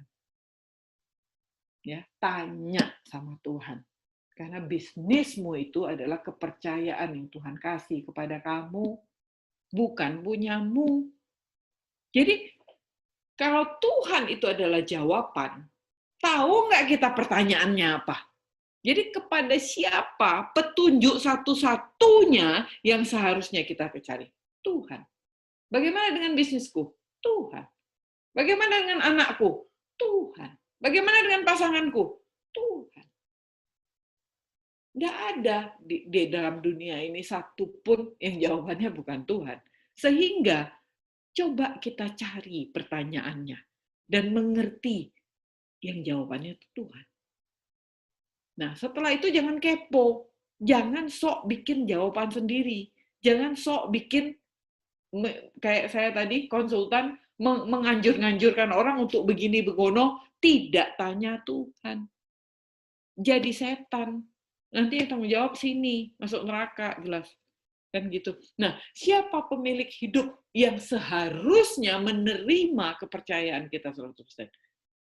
Tuhan. Dia yang miliki hidupku, seharusnya aku kasih kepercayaanku 100% pada dia. Aku tidak tergantung lagi pada gajiku, aku tidak tergantung lagi kepada suamiku, aku tidak tergantung lagi kepada apapun harta bendaku.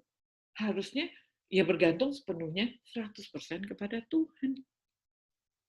Nah, ayat 25 ini, tadi kita udah baca ya, bersuruhlah Musa kepada Tuhan.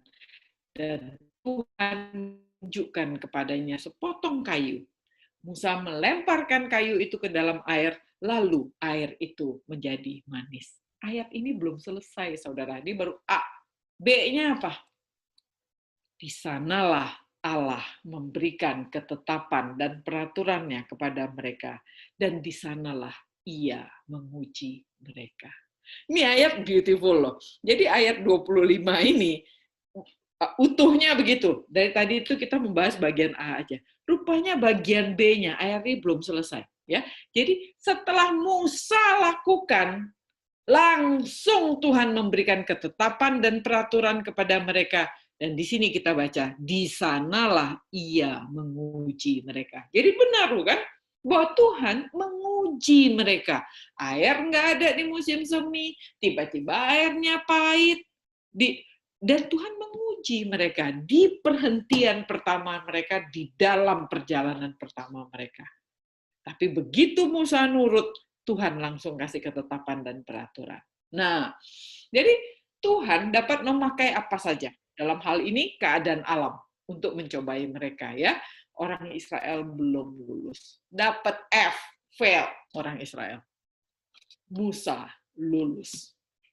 Ya, jadi pemimpin ini mengenal hati tuannya yang baik.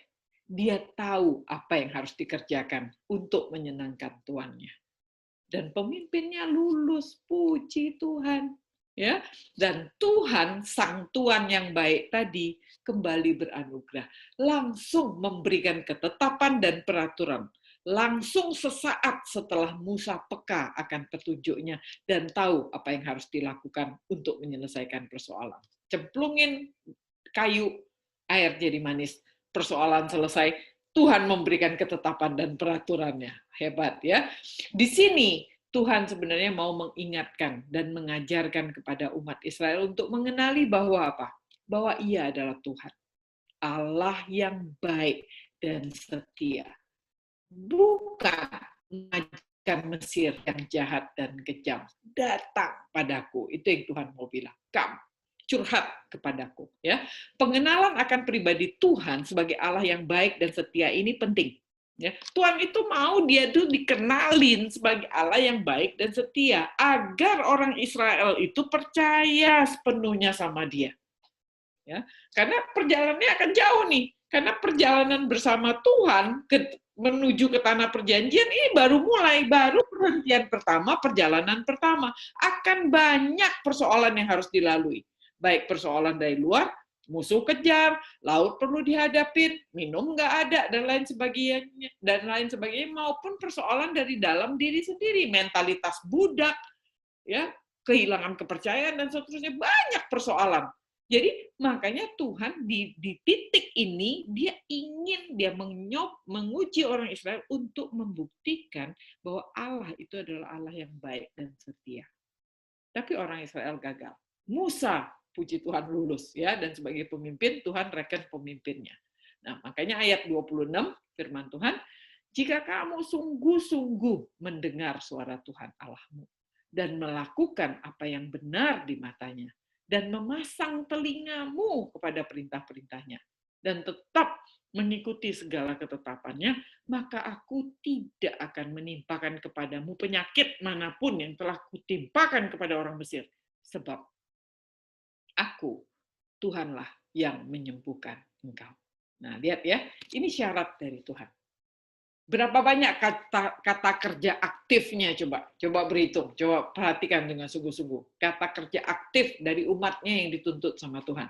Ya, nomor 1, mendengarkan Tuhan. Ya, Tuhan bilang jika kamu sungguh-sungguh mendengarkan suara Tuhan. 1, engkau harus mendengarkan suara Tuhan. Yang kedua, melakukan apa yang benar di matanya, bukan di matamu. Kadang-kadang kita bilang, oh benar ini, di mata Tuhan atau di mata lo. Ya, yang ketiga, memasang telinga kepada perintah-perintahnya. Yang keempat, tetap mengikuti segala ketetapannya. Semua ini adalah kata kerja aktif loh yang Tuhan minta, ya. Jika kamu sungguh-sungguh mendengar, melakukan, memasang telinga, tetap mengikuti ketetapan-ketetapan. Baru Tuhan kasih janji. Tidak ada penyakit apapun, fisik, mental, spiritual, kalau kita mau bilang ini dikotomi, trikotomi ya, atau cuma menganggap satu, pokoknya tidak ada penyakit apapun yang akan ditimpakan Tuhan kepada orang, seperti kepada orang Mesir. Orang Mesir itu chaos ya, evil spirit, nggak ada Tuhan akan timpakan kepada kita. Tapi ingat, banyak orang mau janji Tuhan, tapi nggak mau kerjain. Padahal Tuhan ngomongnya syarat dulu, baru janji. Jika kamu sungguh-sungguh mendengar, melakukan, pasang telinga, ngikutin segala galanya, maka ya tidak ada penyakit apapun yang akan ditimpakan Tuhan kepada orang Mesir. Cilakanya kan kita kan, aduh sakit, penyakit berat, terus doa sama Tuhan kan, terus Tuhan nggak sembuhin, kita marah sama Tuhan. Padahal kadang-kadang saya pikir ya, kita itu diciptakan Tuhan. Ketika bayi kita lahir gitu ya, kita tuh sempurna gitu. Yang ngerusak badan kita tuh kita sendiri. Terus kita sakit, kita ngeluh sama Tuhan. Tuhan kenapa nggak kasih sembuh? Tuhan bilang, ya elah, udah dikasih baik-baik, lu yang rusak. Gua mau sembuhin, nggak sembuhin, hak gua dong. Kan aku sudah kasih. Kan gitu. Tapi kita nggak disembuhin, kita marah sama Tuhan. Dari mana kita bisa marah sama Tuhan? Ya, tapi balik lagi ke sini, Tuhan bilang syaratnya dulu, baru dikasih janji, kan gitu. Dan yang ketiga adalah di sini Tuhan kembali menyingkapkan satu identitas dirinya. Ya, jadi identitas diri Tuhan itu disingkapkan sedikit-sedikit ya. Nah, di sini Tuhan kembali menyingkapkan satu identitas dirinya. Dia bilang, akulah Allah penyembuh, akulah Tuhan yang menyembuhkan engkau. Nah, itu bahasa Ibrani adalah Yehovah Rafa, ya, the Lord our healer. Ya. Jadi Tuhan ungkapkan dirinya, aku ini Allah penyembuh. Air yang pahit itu aku maniskan. Engkau minum, engkau sejahtera secara fisik, sehat mentalmu juga. Kan gitu. Tapi engkau dengarkan Tuhan. Lakukan apa yang gue perintahin. Pasang telinga dan tetap mengikuti ketetapan. Makanya Tuhan kasih ketetapan dan peraturan. Supaya nggak liar kayak keledai. Karena mereka adalah bekas budak. Ya, yang kalau tidak dikasih ketetapan dan peraturan bisa kacau orang Israel. Nah, jadi satu-satu ya, Tuhan memperkenalkan dirinya itu di Kejadian. ketika menciptakan, the Lord our Creator. Lalu Tuhan menyatakan dirinya sebagai El Shaddai, the Lord God Almighty. Itu Abraham yang bilang, oh El Shaddai gitu ya. Lalu ketika Ishak dipersembahkan, Tuhan kasih kambing ya, Jehovah Jireh gitu ya, the Lord our Provider. Sedikit-sedikit Tuhan menjelaskan dirinya. Lalu ketika kejadian di yang lagu-lagu yang kita nyanyikan barusan di kejadian di Keluaran 15, kita mengatakan dia adalah Allah yang daulat, Allah yang mendatangkan shalom, Allah yang menjadi benteng kekuatan kita, Allah yang ada gitu, Allah yang kehadirannya itu meneguhkan kita. Nah, dan sekarang ini di kejadian di Keluaran 15 ayat 26 kita belajar tentang Allah yang adalah Yehovah Rafa, ya, the Lord our healer. Sehingga kita menemukan makin lama Tuhan mengungkapkan dirinya sedikit-sedikit. Kita mulai sadar, oh itu ya maksudnya Yehovah Jireh. Oh itu ya maksudnya Yehovah Rafa. Saya juga nggak jagoan beginian ya, tetapi saya menikmati Tuhan menyingkapkan dirinya. Sedikit-sedikit kita jadi sadar, oh ya, mengenal. Oh, makin lama kita berjalan dengan Tuhan, makin kita kenal Dia adalah Allah penyembuh di dalam perikop ini. Nah, ayat 27. Sesudah itu sampailah mereka di Elim. Nah loh, sampai di Elim kan, jadi di Mara itu paling cuma semalam. Sesudah itu sampai mereka di Elim. Di sana ada 12 mata air dan 70 pohon korma. Lalu berkemahlah mereka di tepi air itu. Tuh kan. Nah, jadi kalau Bapak Ibu lihat di sini ya, kan mereka dari Pihahirot. Mereka ke Marah bukan? Nah, itu jaraknya 3 hari. Itu tadi yang 3 hari dia jalan sekitar 60-70 km nggak ketemu air. Sampai di Marah, marah-marah. Kan gitu. Sampai di Marah, dia ngomel-ngomel. Nah, padahal Tuhan cuma berhentiin sebentar di situ buat menguji mereka, bukan? Karena deket sama Mara itu ada Elim sebenarnya. Nah, Elim itu cuma 20 km.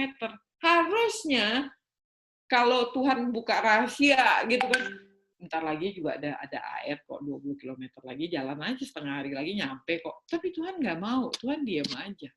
Karena memang Tuhan mencobai mereka, memang Tuhan nguji mereka. Jadi Mara itu dekat sekali sama Elim. Itu cuma 1 hari perjalanan 20 km doang, nyampe gitu. Dan di Elim itu ada 12 mata air dan 70 pohon kurma. Ya, ini saya ambilkan di Google. Pohon korma itu bisa pendek gitu. Saya membayangkan di zaman itu ketika dunia ini masih sangat bersih, mungkin korma itu gede-gede gitu ya, dan banyak dan ranum dan seterusnya. Jadi kurmanya tuh banyak, ada 70 pohon yang mungkin buahnya tuh besar-besar gitu. Nah, ini adalah kurma zaman now gitu, tapi bayangkan yang dulu ya. Nah, ini salah satu bagaimana orang memanen kurma. Jadi satu pohon itu memang banyak sekali isinya gitu. Nah, ini ada 70 pohon. Nah, lalu saya mau lanjutin sedikit satu ayat aja di pasal 16 ya. Jadi kita mestinya selesai sampai 15 ayat 27, tetapi ini mau nyambung sedikit satu ayat lagi di pasal 16. Nah, setelah mereka berangkat dari Elim. Jadi dari Mara ke Elim kan tadi kan? Dari Mara ke Elim. Nah, sekarang berhenti di Elim. Berapa lama dia di Elim? Ya, dan setelah segenap jemaah Israel di padang gurun Shin, jadi setelah mereka berangkat dari Elim, tibalah segenap jemaah Israel di padang gurun Shin yang terletak di antara Elim dan Gunung Sinai pada hari yang ke-15 bulan yang kedua sejak mereka keluar dari tanah Mesir. Jadi sedikit berhitung teman-teman. Mereka keluar dari Mesir tanggal 15 bulan 1. Ya, itu ada catatannya. Kalau nggak salah itu baca di Keluaran 12 ya. Mereka keluar tanggal 15 bulan 1. Oke. Nah, tambah 3 hari kan dia nyebrang ya dari Sukot ke Rameses ke Etam, Pihahirot sampai seberang Laut Teberau 3 hari kan. Lalu dia tambah 3 hari lagi dari Pihahirot ke Marah ya, dan dia berkemah di Marah. Di bilangan 339 dicatat dia berkemah di Marah. Tapi kita nggak tahu berapa lama. Asumsi saya di situ kan cuma satu mata air, pahit pula. walaupun udah dikasih kayu sama Musa, udah airnya bisa diminum, tapi mata airnya kan nggak banyak. Sehingga mungkin mereka benar-benar nginep itu bentar doang. Lalu dia langsung ke Elim. Tambah 1 hari pergi ke Elim, kan gitu. Nah, di Elim ketemu nih 12 pohon kurma, 12 mata air, 70 pohon kurma. Dia berkemah di Elim. Kira-kira sampai tanggal 15 bulan yang kedua. Nah, gitu ya. Jadi selisih waktunya itu mestinya dia menikmati Elim. Nah, ini kalau kita lihat-lihat nih, Bapak Ibu, lucu nggak tanggalnya? Dia keluar 15 bulan 1. Ya, Tuhan perintahkan habis Passover tuh kan, habis potong kambing, makan kambingnya, bawa roti tidak beragi, bukan? Nggak boleh bawa ragi, bawa roti, angkat sama adonannya, sama tempat pengadonnya diangkat sekalian, lalu mereka harus 7 hari makan roti tidak beragi kan. Nah, mereka makan roti 7 hari tidak beragi loh, jadi 3 hari plus 3 hari. Selesai dong. Dan Tuhan kasih kurma. Nah, ya. Jadi setelah roti tidak beragi selesai, hore dapat hadiah kurma. Makanlah dia kurma 3 hari, 3 hari. Makanlah dia kurma 3 minggu. Jadi 7 hari roti tidak beraginya itu selesai waktunya Tuhan kasih dia kurma dan air jernih dari 12 mata air. Nah, itu dia. Tuhan itu Tuhan yang menyediakan dan selalu menyediakan tepat pada waktunya. Nah, saya mau tunjukin lagi teman-teman. Ini mujizatnya. Lihat ya. Dia orang kan berangkat bulan awal nih kan, bulan Maret kan. Ya, saat barley baru ditanam ya, gandum baru ditanam. Sekarang dia sampai ke Elim. Emang pohon kurmanya berbuah? Itu pertanyaannya. Kurma kan buah musiman, bukan berbuah sepanjang tahun. Ada musimnya dan biasanya panen kurma itu terjadi di bulan Agustus. Ini orang baru datang di musim semi. Emang ada buahnya kurma? Nah, ya. Jadi di situ ajaibnya yang terjadi. Jadi kita mesti teliti, teman-teman. Dan saya ketika melakukan studi ini, saya senang, lucu gitu rasanya. Buset, saya bilang, iya ya, itu orang kan berangkat di bulan musim semi.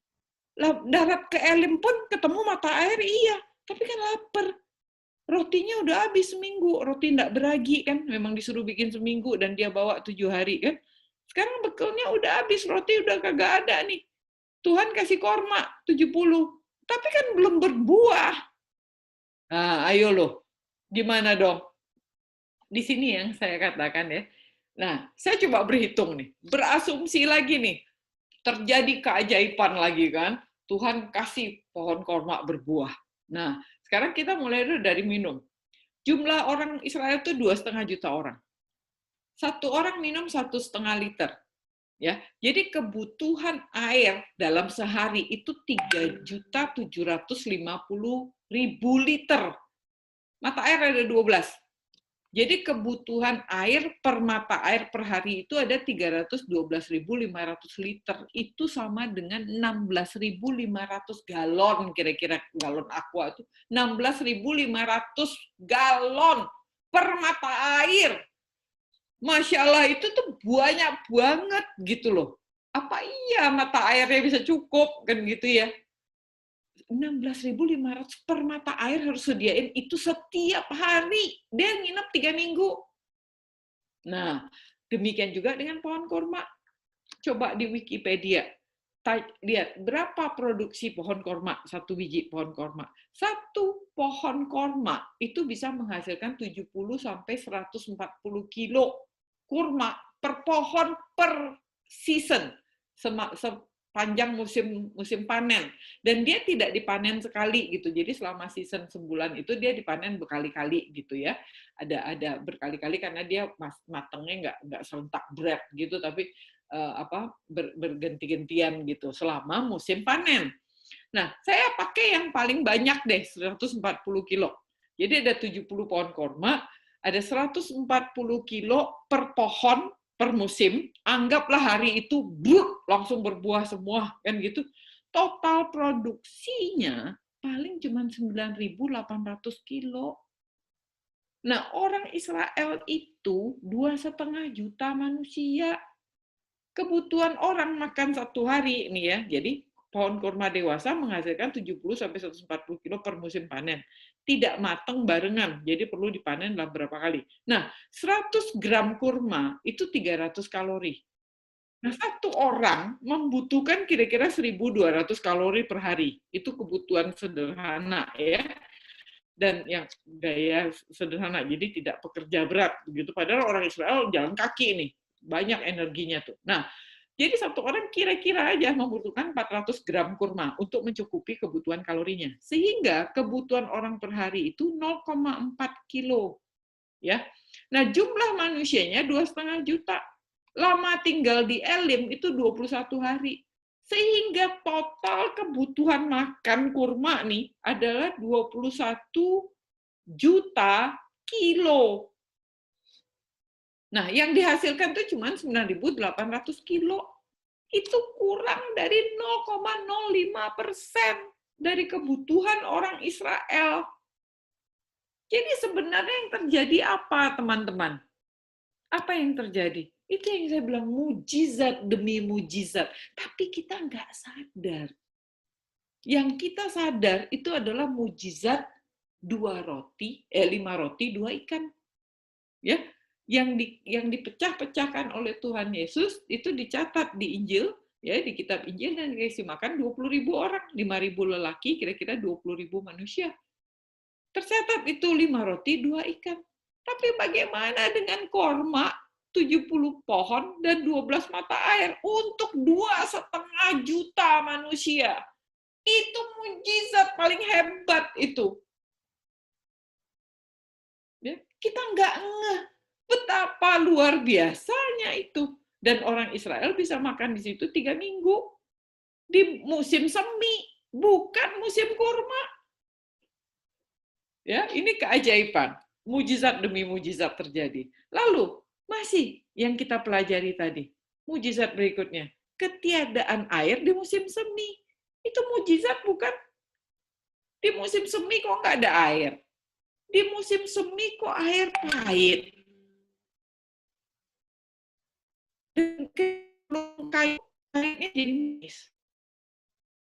Nah, Bapak Ibu, yang saya mau tantang ya dari kita. Dalam hidup kita sehari-hari, mungkin kita dengar. Satu, ada yang bilang, waduh, gereja ini penuh dengan mujizat gitu ya. Didoakan loh, sembuh. Aduh, pabriknya rusak, mesinnya didoakan baik kan gitu ya. Yang kita selalu kagum itu adalah mujizat yang membuat kita tambah kaya. Mujizat yang membuat kita sembuh. Mujizat yang membuat kita bahagia. Orang happy gitu.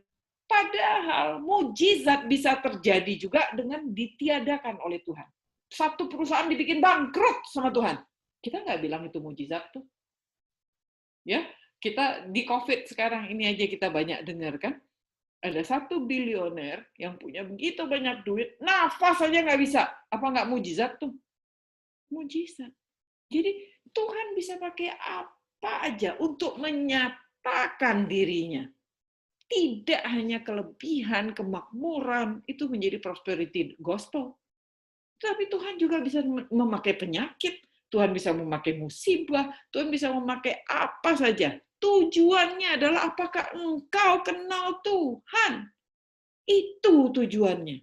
Jadi bukan masalah mujizat itu sendiri. Mujizat itu cuma sarana yang Tuhan pakai. Tujuannya untuk umatnya kenal sama dirinya. Jadi pertanyaannya adalah, kenal nggak kita sama Tuhan? Itu nomor satu. Jadi bukan masalah mujizatnya. Mujizatnya terjadi, puji Tuhan. Dan selalu kita harus memuji Tuhan, apakah mujizat itu mendatangkan kebaikan atau mendatangkan dalam tanda kutip dalam kacamata kita buntung gitu. Belum tentu dalam kacamata Allah itu buntung. Kalau engkau diberi kesejahteraan terus engkau tersesat dan mati, nah apa itu baik? Mendingan kamu dikasih bangkrut terus balik kepada Tuhan. Di mata Tuhan itu jauh lebih baik. Di mata kita, Aduh, kok nggak enak banget kan gitu. Tapi apa, siapa kita yang mau-maunya melihat dari kacamata kita? Siapa kita emang? Kita cuma umatnya dan dia Tuhan. Jadi selalu kita harus minta, Tuhan kasih aku matamu supaya aku bisa lihat dari kacamatamu dan mengucap syukur untuk keadaanku yang mungkin sengsara ini, yang mungkin lagi potong gaji ini, yang mungkin lagi kehilangan pekerjaan ini, yang mungkin lagi menderita sakit ini. Saya nggak tahu apa penderitaan yang kita alami. Tetapi dari kacamata Tuhan, kita mesti lihat, apakah ini teguran dari Tuhan? Apakah ini peringatan dari Tuhan untuk kita sadar, dan kita sadar, iya ya, kok nggak kenal ya sama Tuhan ini ya. Kita anggap Tuhan itu bodyguard. Kita anggap Tuhan itu lumbung gandum kita mungkin, yang selalu harus siap sedia menyediakan buat kita. Nah, itu yang harus kita renungkan pada hari ini. Kerinduan Tuhan adalah mengenal dirinya. Kita mengenal dirinya, badinya, karakternya, Yehova Rafa, Yehova Jireh, Elohim, Adonai, ya, God Almighty. Tuhan merindukan kita mengenal Dia. Ya, saya menutupnya dari Roma 8 ayat 28 yang mengatakan, kita tahu sekarang bahwa Allah turut bekerja dalam segala sesuatu untuk mendatangkan kebaikan bagi mereka yang mengasihi Dia. Saya sering memakai ayat ini. Tuhan akan bekerja dengan segala sesuatu, baik-baik dari kacamata kita ataupun jahat dari kacamata kita. Karena semua dari kacamata Tuhan, Tuhan nggak ngelihatnya begitu. Tuhan cuma bilang begini, aku akan kerjain dengan dalam segala sesuatu untuk mendatangkan kebaikan. Kamu nggak lihat sekarang, tapi one day kamu akan lihat.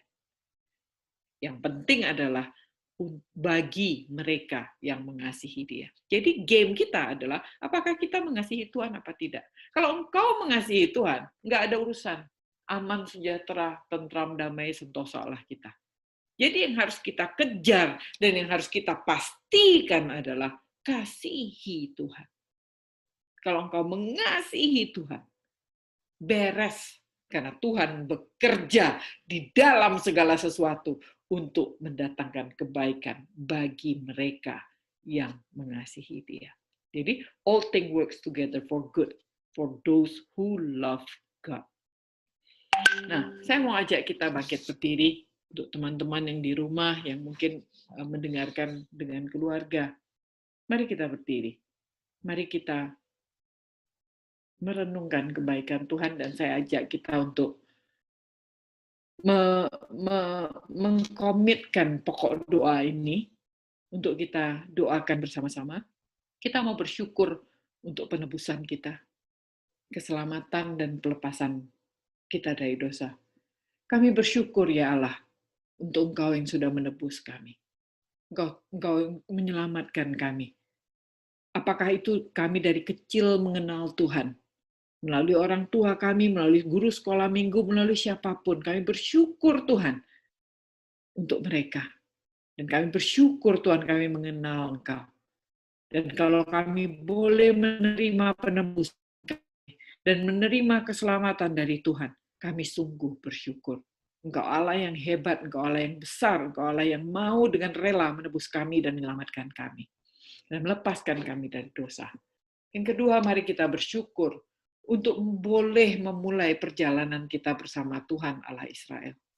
Kami bersyukur Tuhan, ketika Engkau menenggelamkan semua tentara Mesir itu dan Engkau memulai perjalanan dengan umat-Mu secara eksklusif. Memanggil mereka keluar dari Mesir dan menuntun mereka jalan ke padang belantara untuk menyatakan diri-Mu. Untuk Engkau dikenali oleh mereka. Dan kami bersyukur kami boleh berjalan bersama Tuhan. Masuk ke padang-padang gurun yang akan kami temukan banyak tantangan dan banyak kesulitan. Kami bersyukur dan kami tidak takut ya Tuhan, karena kami tahu kami pegangan pada Allah yang benar, Allah yang kuat dan perkasa itu, dan Engkau akan menuntun kami dimanapun Tuhan bawa kami rela dan kami mau pegang kami ya Tuhan. Yang ketiga, kita mau untuk berhenti mengomel. Mari kita berkomitmen untuk tidak mengomel lagi, baik kepada Tuhan, jangan bersungut-sungut kepada Tuhan, maupun kepada sesama. Kalau kita suka mengomel pada pasangan, mulai hari ini minta ampun, minta maaf pada pasangan, dan mulai bertobat. Jangan mengomel lagi. Pada keluarga kita, anak, saudara, rekan kerja kita, kerabat kita di gereja atau dimanapun ada kerabat-kerabat kita, mari kita berkomitmen untuk tidak mengomel. Karena siapa kita? Kita tidak lebih tinggi dari orang-orang itu. Dan Tuhan mempercayakan mereka kepada kita. Tugas kita tidak mengomel. Tugas kita membangun mereka. Kasih semangat, kasih kesempatan lagi. Terus ingetin. Kami mau bertobat ya Tuhan. Kami mau berhenti mengomel. Tolong kami ya Tuhan. Daging kami ini lemah. Kemarahan kami mudah disulut. Kejengkelan kami mudah sekali terpancing. Kekesalan hati kami gampang sekali muncul dan tersulut. Tolong kami Tuhan. Kendalikan kami Tuhan. Rendahkan hati kami Tuhan. Sehingga kami boleh melihat orang lain sebagai orang yang Tuhan kasihi. Sebagai makhluk yang setara dan yang seharusnya kami kasihi. Dan seharusnya kami hormati. Tuhan sudah mengajarkan kami untuk mengasihi sesama kami seperti mengasihi diri kami sendiri. Taruh hormat kami dan rasa takut kami kepadamu ya Tuhan, agar kami boleh menghormati dan menyayangi sesama kami. Terima kasih untuk peringatan ini ya Tuhan. Yang keempat, kita mau menyadari posisi hamba. Kita sadar bahwa kita umat, kita hamba yang sudah diadopsi menjadi umat. Kita tetap di bawah. Kita belajar untuk menghargai dan menghormati Tuhan sebagai Allah yang baik. Kami minta ampun ya Tuhan, kalau mungkin selama ini kami menganggap Tuhan itu pembantu kami, penyedia segala sesuatu yang harus terus-menerus memaklumi kemanjaan dan kecengengan kami. Ampuni kami Tuhan. Ajarkan kami untuk tahu posisi kami, bahwa kami adalah umat, bahwa kami adalah orang-orang yang perlu ditolong, dan Engkau adalah Allah, Tuhan kami, tempat di mana kami menghormati dan datang untuk menyembah Engkau. Engkau Allah pemilik hidup kami. Engkau Allah yang maha dahsyat, yang harusnya kami kagumi, yang kami agungkan, kami muliakan, dan kami sembah. Engkau adalah Tuhan yang menciptakan langit dan bumi ini dan menciptakan kami juga. Engkau pemilik hidup kami, Engkau pemilik hati kami. Berikan kami rasa takut akan Engkau ya Tuhan. Dan menjaga hati Tuhan dengan hati-hati dan dengan sungguh-sungguh. Dan kami mau turut dan menghormati Engkau sebagai Allah kami satu-satunya. Yang kelima, kita mau percaya dan patuh pada semua ketetapan dan peraturan Tuhan. Kadang kami ini bebal ya Tuhan. Kami membaca firman Tuhan, tapi kami membaca seenak udel kami. Dan kami nggak sadar. Kadang-kadang Tuhan sudah menegur kami. Kadang-kadang Tuhan sudah memperingatkan kami. Dan sudah memberikan peraturan dan ketetapan-Mu. Tapi kami membaca seperti membaca angin. Dan kami tidak mengerti karena kebodohan dan kebebalan kami. Tolong kami ya Tuhan, buka mata hati kami, buka pikiran kami. Untuk setiap kali kami membaca firman Tuhan, kami menangkap ada ketetapan dan perintah Tuhan. Dan berikan kami hati yang mau menjalankannya. Dan juga saat kami mendengarkan firman Tuhan yang dibagikan, baik dari hamba Tuhan, ataupun Tuhan titipkan kepada orang-orang yang menegur kami. Tolong kami untuk peka ya Tuhan, untuk mengenali firman-Mu. Dan kami mau patuh dan menjalankan ketetapan-Mu. Yang keenam, mari kita berhenti memanipulasi Tuhan untuk kepentingan diri kita. Kami minta ampun Tuhan, kalau kami tahu selama ini kami memanfaatkan Tuhan untuk kepentingan diri kami, untuk keuntungan kami, untuk kesehatan kami dan keluarga kami, untuk kesejahteraan kami, kecukupan finansial kami. Kami berbaik-baik, kami membayar perpuluhan, kami melakukan tugas-tugas kami dengan ada udang di balik batu. Tolong kami ya Tuhan, tidak memanipulasi Tuhan. Ajar kami punya hati yang menyembah Engkau. Ajar kami punya hati yang mengasihi Engkau dengan tulus. Sehingga apapun Tuhan kami mau serahkan buat Tuhan. Apapun ya Tuhan, kami sadar bahwa Engkau adalah pemiliknya. Dan kami dipercayakan untuk mengelola semua yang Tuhan punya. Berikan kami kesadaran itu ya Tuhan, dan hati yang takut akan Tuhan dan bertanggung jawab untuk semua talenta, untuk semua kepercayaan, kepemilikan, harta benda, dan apapun, bakat, seni, dan apapun yang Tuhan berikan kepada kami, agar kami boleh menjadi pengelola yang baik dan mengerjakannya untuk memuliakan Tuhan. Dan yang terakhir, mari kita bersama-sama memegang orang-orang yang ada di sekeliling kita. Bersama-sama kita berdoa seperti yang Tuhan Yesus ajar. Bapa kami yang di surga, dikuduskanlah namamu. Datanglah kerajaanmu, jadilah kehendak-mu di bumi seperti di surga. Berikanlah kami pada hari ini makanan kami yang secukupnya. Dan ampunilah kami akan kesalahan kami, seperti kami juga mengampuni orang yang bersalah kepada kami. Dan janganlah membawa kami ke dalam pencobaan, tapi lepaskanlah kami dari si jahat. Karena Engkaulah yang punya kerajaan, dan kuasa, dan kemuliaan, sampai selama-lamanya. Amin. Amin. Kita this is not a good time, tapi kita akan ketemu lagi minggu depan. Yes, semua. Oke, selamat malam. Ya, terima kasih Bu Angelin. Ya, sampai ketemu. Dadah. Thank you. Bye.